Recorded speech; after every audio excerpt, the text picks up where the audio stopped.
Hello and welcome guys back to AR Sports. Another Arsenal match preview. Aston Villa versus Arsenal. Arsenal go away to Villa Park in Birmingham. Early kickoff on a Saturday. I think 12:30 GMT. Yeah, tough game. I think we haven't played Aston Villa yet in none of the competitions, not the Champions League because they're not in it, not in the Carabao Cup. We haven't faced them yet, and this is the first time we faced them in the Premier League.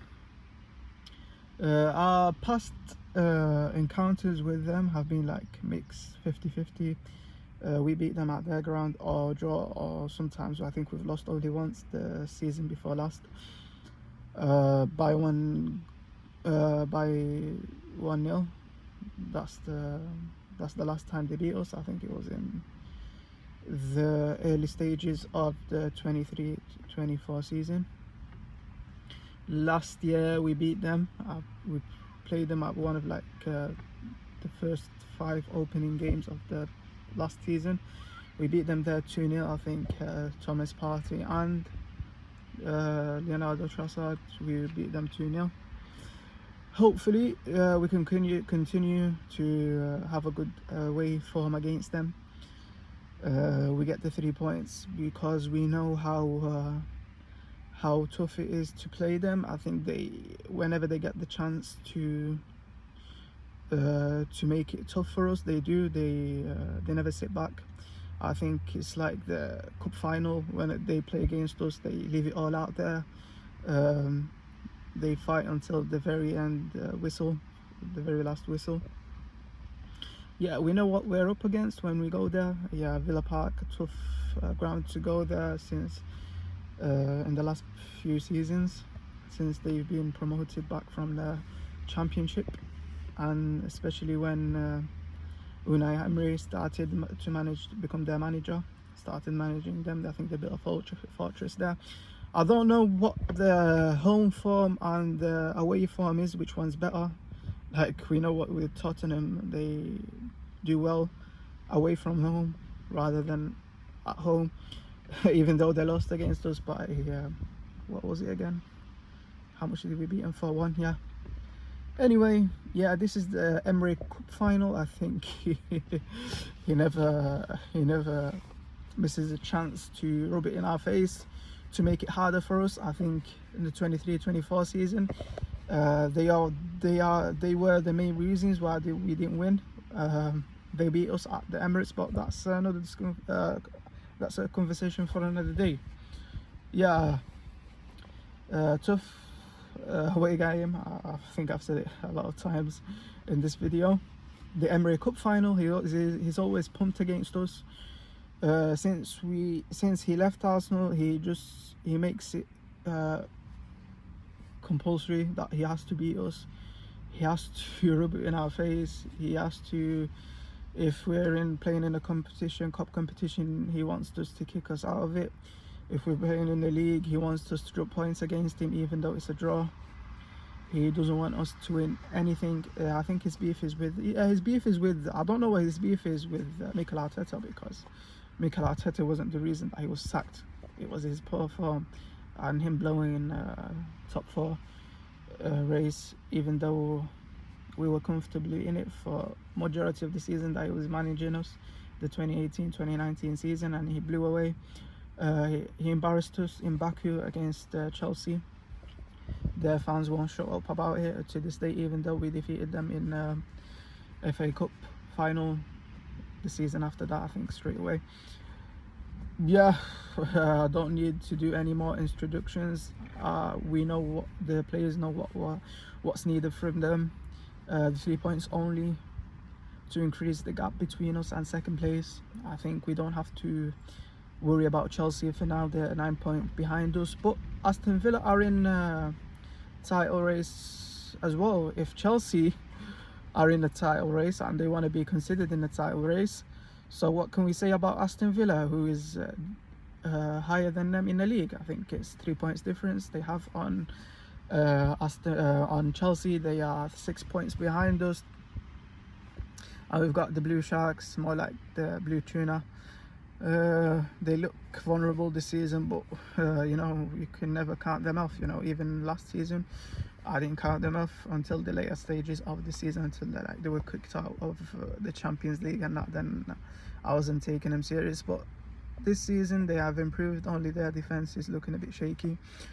Yeah, hopefully we can get the 3 points. Yeah, this is I think this is the last tough away game we go to for the first half of the season. I don't know what's I think we played them as well just after Christmas or something like that. That's just a conversation for another day, like what I said.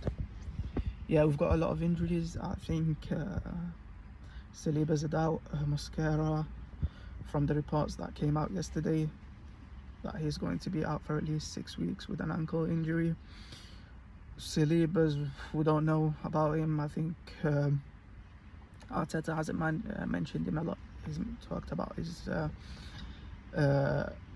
his injuries. He wants to keep it confidential.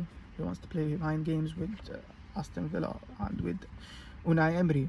I don't know, I haven't watched Aston Villa this season. I think 1 or 2 games, and it was the last game I watched them was like opening games of the season, when they were failing like to manage to score just at least a goal. I think they went 3 consecutive games without scoring 1 goal.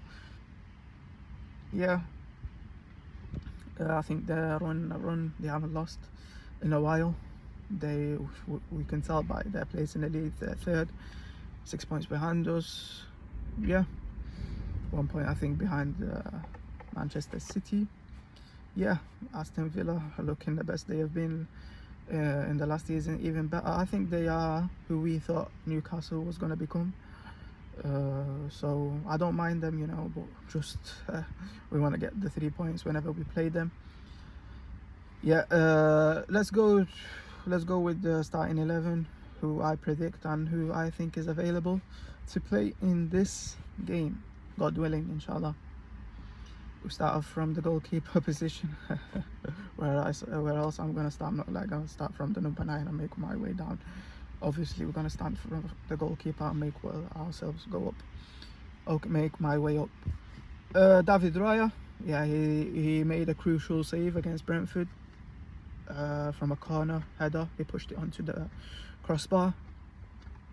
Yeah, he saved us basically. He was the reason why we kept a clean sheet.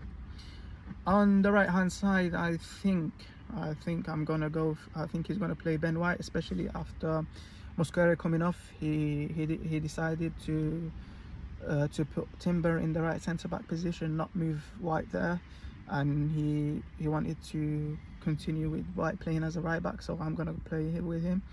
Left back position, I think it's a no-brainer this season after his performances from last season. I didn't think we were gonna be like putting him in starting 11 over MLS Miles Lewis-Skelly. So we in the left back position we go for Ricardo Calafiori. In the right centre back I'm going to go for Timber, Urian Timber. I think he's comfortable there. He's played there. He's a versatile player. I think he's played there with a lot of times with Ajax, and he made his trade there. And when we signed him from Ajax, he was known as the right centre back. He played sometimes, I mean, in midfield, but Arteta decided to move him in the right back position. Yeah, good choice, good decision it turned out to be from Mikel Arteta. In the left back position, I'm gonna go for Piero Hemcape.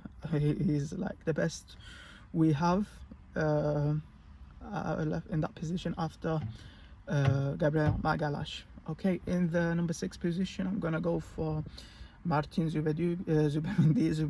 Where are you? Yeah, you're in the 6th position.